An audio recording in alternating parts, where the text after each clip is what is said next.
Okay, let's unpack this. I want you to imagine a world where you are not just listening to music, you're battling with it. Right. And I don't mean you're on stage at a rap battle, sweating under the lights, holding a microphone.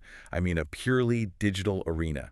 The music is made by artificial intelligence, the judges are the crowd, and the prize isn't a record deal, it's cryptocurrency. It sounds totally like science fiction, doesn't it? Or maybe a scene from a cyberpunk novel. But it's actually a very specific, real-world snapshot of where the internet economy is heading right now. We are looking at a platform called SongsBattle.com. SongsBattle.com. Just the name alone tells you exactly what you're in for. Honestly, when I first opened the source material for this deep dive, I thought, okay, cool, another music streaming site. Maybe it's like SoundCloud for AI. But then I saw the rules. Yeah, the rules are where it gets intense. And the numbers and the currency symbols. It is, well, it's a lot to take in all at once. It is a massive amount to take in. And that's exactly why we're doing this deep dive for you today. Because if you look closely at this snapshot, this isn't just about music. It's a convergence point of so many trends. Right. You have generative AI, which is the ability to make things from scratch with code. You have gamification, specifically competitive gaming mechanics. And you have decentralized finance, or crypto, all mashed into one single user interface. Exactly. So our mission today is to figure out how this machine actually works. We have a snapshot of their rules, their reward system, and even a specific live battle to look at. We are going to trace the path from having an idea for a song to actually cashing out euro value in crypto. Yeah. Because the way they value things, it is genuinely surprising. It completely flips the traditional model on its head. Usually we think of value in music coming from consumption, streams, downloads, selling out a stadium. Yeah, millions of plays on Spotify. Exactly. But here, the value seems to be driven entirely by the transaction and the competition. The listening is almost secondary. And the specific numbers attached to those transactions are wild. We're seeing euros, actual fiat currency values attached to digital buttons. Okay. But before we get to the money, and we definitely will get to the money, we have to talk about the music itself. Because you can't just upload your old GarageBand demos to this site, can you? No, you absolutely cannot. And this is the first major filter of the platform. The source material explicitly states the requirement. You must upload a song made with AI Suno. AI Suno. That is a very specific restriction. It's not just upload AI music. It's upload music made with this specific tool. Why do you think they do that? It's a really fascinating constraint. If you think about the implications, it levels the playing field completely. In a traditional battle of the bands, one group might have a better drummer. Or better production gear. Right, or they spent 10 grand on a studio engineer. Here, everyone is using the exact same engine. Everyone has the same orchestra in the box, so to speak. So it stops being a battle of who plays guitar better and starts being a battle of who prompts better. Precisely. It becomes a competition of curation and direction. You are the director, and Suno is the talent. The platform is essentially saying, we don't care about your technical ability to mix audio or play a chord. We care about your ability to generate a catchy idea using this specific software. Which changes the whole vibe of being a musician on this platform. It makes it infinitely scalable. Literally anyone can do it. And the platform clearly wants you to do it because they pay you right out of the gate. They do. Let's look at that first reward tier, because this is the entry point to the entire economy. The text says, upload a song made with AI Suno and get 1 ruby/1 euro. 1 ruby. Which they equate to 1 euro.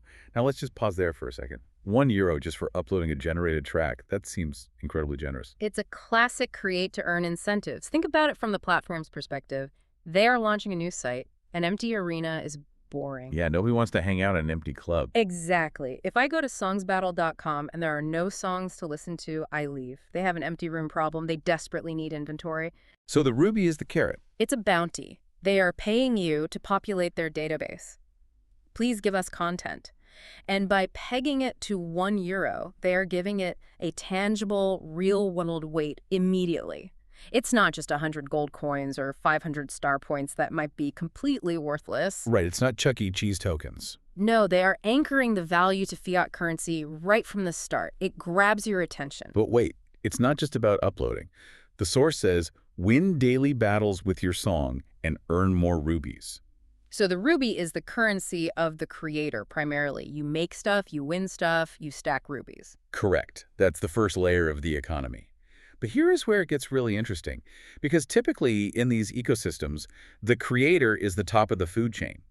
You expect the artist to be the one making the big bucks. Yeah, the one making the product. Exactly. But if you look further down the rules list, there's a whole other tier. Oh, I saw this, and I Yeah. had to reread it 3 times because the math didn't seem real. We need to talk about the diamonds. The diamond tier. This is where things get complicated and highly lucrative. Okay, lay it out for me. Because the disparity between the ruby and the diamond seems massive. It certainly prioritizes a completely different behavior. The rule states, vote with rubies, and for 10 votes you get 1 diamond / 25 euros. Okay, let's unpack that math slowly because this is the core of the whole thing. 1 diamond equals 25 euros. Yes. And to get a diamond, I need to vote 10 times. That is the condition outlined in the snapshot. So if I just do the division, the act of voting 10 times is worth 25 euros. That effectively values each single vote at $2.50, or rather 2.5 euros. Theoretically, yes. Compare that to the creator. The creator spent time thinking of a prompt, generating the song, downloading it, re-uploading it, and they got 1 euro. The voter clicks a button 10 times and gets 25 euros. That's a 25 times difference. Why on earth is the platform valuing the clicks so much higher than the song itself? Well, there is a catch in the wording that explains the economics of it all. It says, vote with rubies. Ah, right. Vote with. That little preposition is doing a lot of heavy lifting. It implies that voting isn't free. You have to spend rubies to cast a vote. So the ruby is like the arcade token. You put the token in the slot to play the voting game. Exactly. You earn rubies by creating or perhaps winning battles. Then you burn or spend those rubies to participate in the voting process. And the reward for that participation, the diamond, is the high-value asset. So the economy is a loop. I create a song to get a ruby. I take that ruby and I use it to vote on someone else's song. And if I do that enough times, 10 times, specifically, I get a diamond. Which creates a fascinating dynamic. It forces creators to also be consumers. You can't just dump your music and leave. You have to stick around. Right. If you want the big money, the diamonds, you have to reinvest your earnings back into the ecosystem by voting. It creates velocity. It Yeah. keeps the currency moving. If I just hoarded my rubies, the system stalls. Right. But if I'm chasing that 25 euro diamond, I'm going to be highly active. I'm going to be listening and voting constantly. It also solves that empty room problem we talked about from a totally different angle. Not only do they need songs, they need judges. By placing such a high premium on the voting reward, because 25 euros is significant money for just clicking a mouse, they are ensuring that every battle has an audience. It's basically paying people to pay attention. In the attention economy, attention is the scarcest resource. SongsBattle seems to realize that. They are valuing the act of curation, the act of saying, this is better than that, much higher than the act of raw generation. Which is kind of profound if you think about the AI aspect of it. Generating content is incredibly easy now. It's cheap. Suno can spit out 1,000 songs a minute. But having a human being listen and decide which one is actually good, that's the expensive part. That's the real work. Precisely. The human filter is the premium service here. The AI is the commodity. The human taste is the luxury product. Okay, so we've got the economy sorted out. Rubies are the fuel, diamonds are the treasure. Now let's look at where this actually happens, the arena. What does it look like when you step into the ring? The interface described in the source is very stripped down. It's not cluttered with artist bios or lyrics or merch stores. It's designed purely for speed. You have side A and side B. In this specific snapshot we have, there's a track called Wonderland versus a track called Blue Tide. And look at the usernames attached to them. At FlowPay7 versus at Matt66UA. At FlowPay7. That sounds like someone who is here for the crypto, not for the Grammy Award. It does have a certain transactional ring to it, doesn't it? But this is the reality of the platform. You have these 2 tracks head-to-head, and notice the vote count in the snapshot. 0 votes. It's a fresh battle. And underneath, there's the call to action. Yeah. Vote now and earn diamonds. Notice what it doesn't say. It doesn't say vote for the best song. It doesn't say support your favorite artist. It just says vote now and earn diamonds. The user interface is explicitly reminding you of the financial incentive at the exact moment of decision. It's so tantalizing. You see Wonderland and Blue Tide. You don't know what they sound like just from reading the text, obviously, but you can imagine the user behavior. I'm looking at this screen. I see 0 votes. I know if I click 10 times, I'm on my way to 25 euros. Do I even bother to listen to the song? That is the critical question. In a vote-to-earn system, does the quality of the art actually matter, or just the speed of the click? Right, just click side A, side B, side A, side B, and cash out. However, usually in these battle mechanics, you're betting on the winner. The text says, win daily battles to earn more rubies. If voting is just spending rubies, maybe you need to vote for the winner to get the maximum return. The text is slightly ambiguous on the win condition for the voter, but it's crystal clear that volume, just casting 10 votes, unlocks the diamond. Right. For 10 votes, you get 1 diamond. It sounds like a volume bonus, like a loyalty punch card at a coffee shop. Drink 10 coffees, get 1 free. But here it's cast 10 votes, get 25 euros. Which is an incredibly generous punch card. Seriously. But that leads to another question about the user flow. So I'm on the Home tab. I see battles. I also see a Market tab. What is happening over there? The Market tab is very interesting. Since we have rubies and diamonds, and we know rubies are needed to vote, the market is likely where users who don't want to bother creating songs can just buy rubies with real money to enter the voting economy. So if I'm just an investor or a gamer, I skip the AI Suno part entirely. I don't want to prompt songs. I just want the money. I go to the market, buy a massive bag of rubies, and start voting to farm diamonds. That would be a highly logical assumption based on how these game finance platforms usually operate. There's always a shortcut for capital. You can trade time by making songs, or you can trade money by buying rubies. And then there's a Profile tab, Yeah. presumably where I stare lovingly at my accumulated digital diamonds. And where you initiate the absolute most important step of all, the exit. The end game. Because having digital diamonds is cool for a screenshot, but I can't buy groceries with digital diamonds. I can't pay my rent with a screen that says 2 diamonds. Not yet, anyway. The source is very clear on how you get out.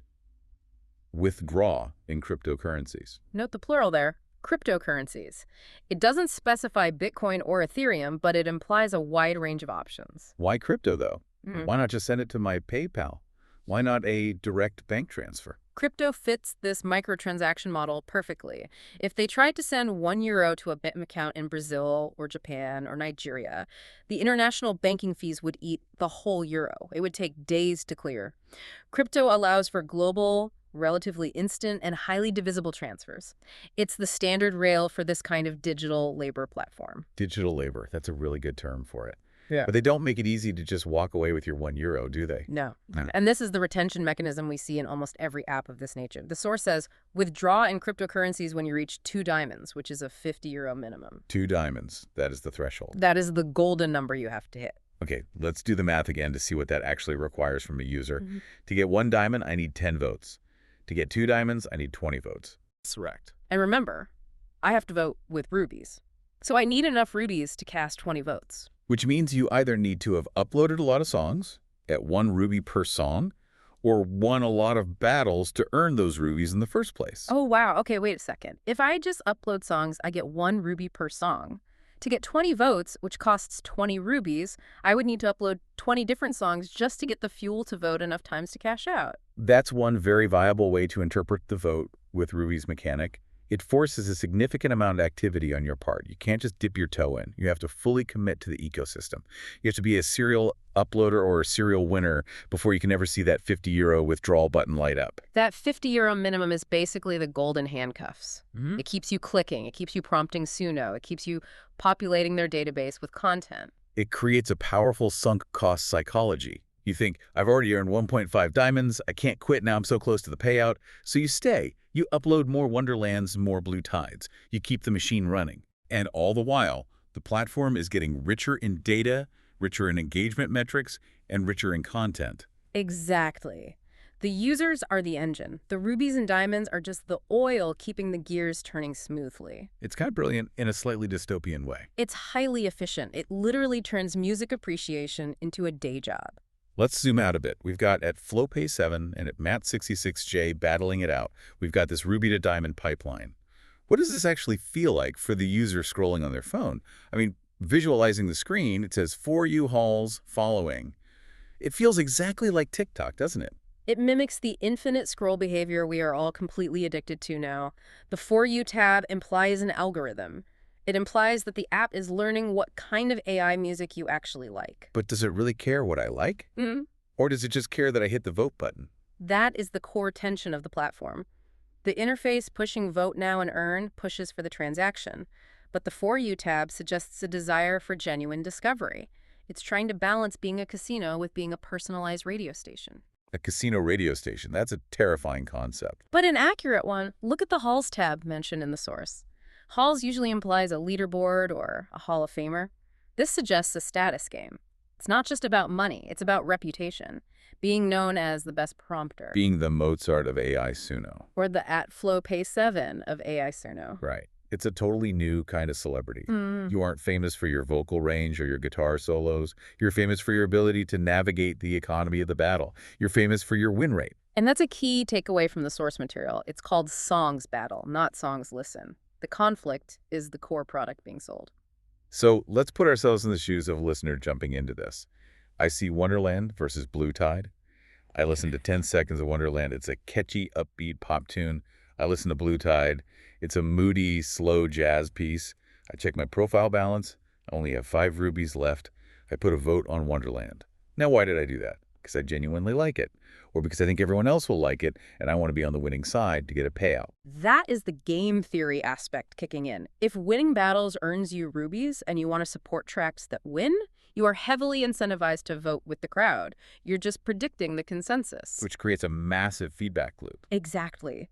Popular sounds get more popular, not necessarily because they are better art, but because they're safer financial bets for the voters. It severely homogenizes the music. It certainly risks doing that. Yeah.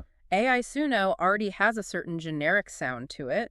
If you add a voting economy that rewards consensus, you might end up with a very, very narrow band of pop music that actually wins. The actual sound of money. Literally. Okay, so let's recap this loop, because it is a lot of mechanics to take in, and I want to make sure I have the user journey mapped out perfectly for you.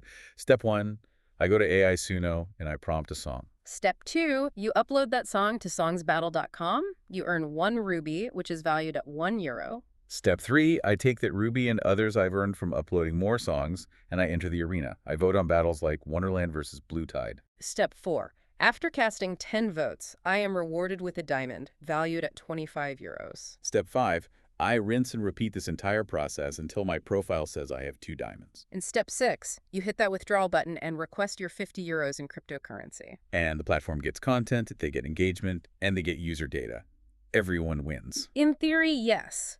As long as the rubies keep flowing and the crypto keeps withdrawing, it's a self-sustaining economy of digital interaction. You know, working through all of this, it really makes you think about the future of creativity. We usually think of the romantic ideal of the starving artist. But here the artist is, well, they're essentially a day trader.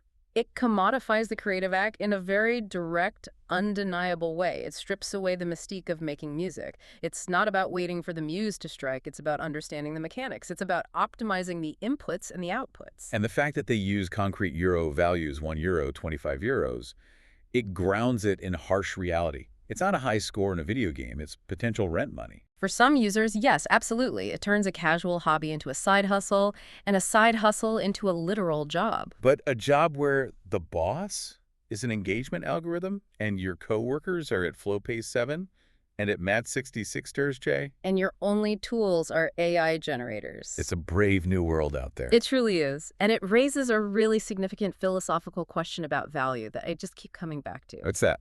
If the primary reason people are listening to your music is to earn a digital diamond, are they really listening to your music at all? Oh, wow. That's the real takeaway, isn't it? It is. In this ecosystem, the value isn't in the act of listening. The value is strictly in the transaction.